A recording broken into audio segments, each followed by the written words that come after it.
Bonjour à toutes et à tous, vous surveillez votre poids et vous en avez assez des régimes et de la culpabilité. Eh bien, bienvenue sur Croustille. Vous rentrez chez vous, vous avez la flemme de cuisiner, il n'y a pas d'autre mot. Eh bien, voyons ensemble pourquoi on a cette flemme et quelles solutions on peut apporter pour retrouver de la motivation. Alors évidemment, je ne vous parle pas des petits moments particuliers où l'on aime cuisiner, parce que l'on va recevoir du monde, parce que l'on va préparer des petites préparations un petit peu sympas. Non, là je vous parle vraiment du train-train quotidien, de cette alimentation routinière, de cette lassitude du quotidien. Et en écoutant attentivement les personnes qui viennent me voir en consultation de diététique, eh bien j'ai pu identifier une dizaine de causes à cette flemme. Déjà, la lassitude, cette lassitude de faire toujours la même chose. Deuxièmement, tout simplement, le fait qu'on n'aime pas cuisiner. Ce qui revient souvent également, c'est le manque d'idées, le manque d'inspiration pour le quotidien, le manque de temps, la fatigue, fatigue physique ou fatigue intellectuelle, le manque d'organisation, le fait de ne pas avoir les bonnes matières premières à disposition, avoir une cuisine mal équipée, parfois le fait que les repas soient pris seuls.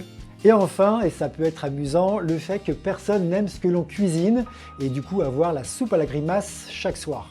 Alors cela provoque souvent une spirale infernale dans laquelle plus j'ai la flemme, bien moins je m'investis, plus ce que je fais me semble compliqué et plus ça me semble compliqué et plus j'ai la flemme. Malheureusement, et là je vous donne peut-être pas le scoop du siècle, mais cuisiner sera toujours une contrainte parce que l'être humain est ainsi fait que moins il en fait, mieux il se porte, et cuisiner engage toujours un petit peu d'effort.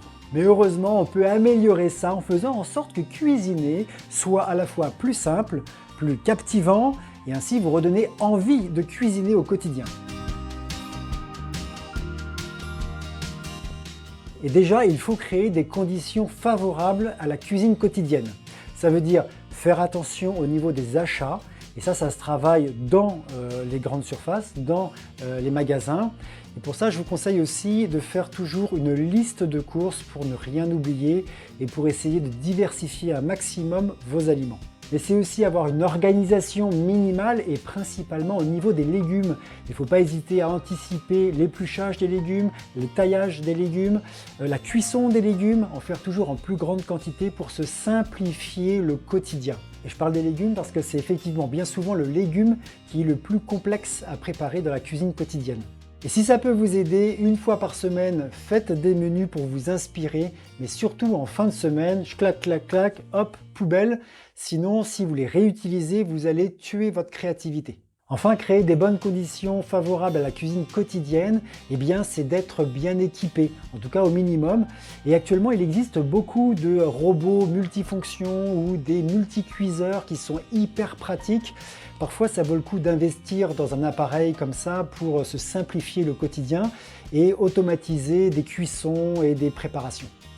Deuxième point, il faut créer des conditions favorables pendant les repas.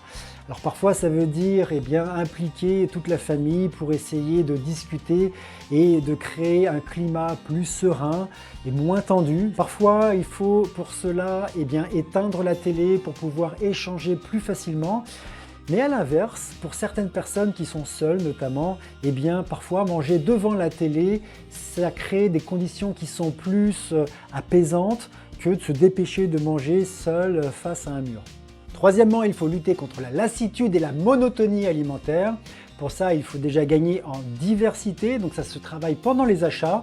Si vous achetez toujours les mêmes choses, vous ferez toujours la même chose et ce sera lassant. Ensuite, vous pouvez jouer autour de thématiques alimentaires amusantes, par exemple la cuisine exotique. Vous pouvez jouer autour d'une couleur dominante et tout cuisiner autour de cette couleur dominante. Vous pouvez jouer autour de la thématique des sandwichs, des salades composées, des préparations composées, des tartes salées mais diététiquement correctes, etc., etc., etc. Enfin, il faut gagner en créativité et pour ça, je vous conseille de vous accorder toujours un petit peu plus de temps lorsque vous concevez vos repas. Et je vous donne toutes mes astuces pour gagner en créativité dans mon e-book que vous pouvez télécharger gratuitement, tout simplement en cliquant dans le lien qui est dans la description ci-dessous.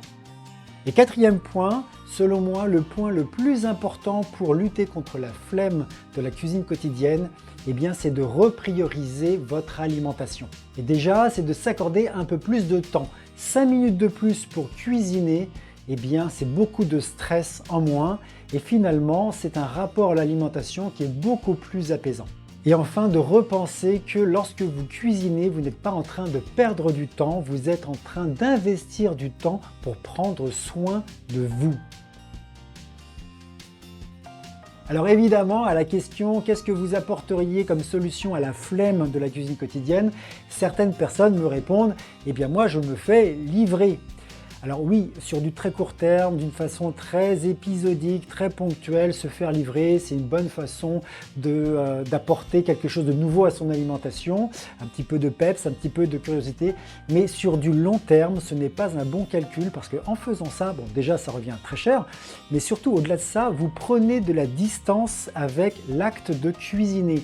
Et plus vous allez prendre de la distance, plus recuisiner va devenir difficile et coûteux en énergie. Voilà, c'est tout pour aujourd'hui et rappelez-vous l'essentiel, il ne sert à rien de savoir ce qu'il faut faire si on ne le met pas en pratique. Alors prenez votre temps, allez-y à votre vitesse, sans stress, mais mettez des actions en pratique pour pouvoir valoriser le fait que vous preniez soin de vous. Voilà, je vous dis à bientôt dans une nouvelle vidéo. Prenez soin de vous, prenez soin de votre alimentation.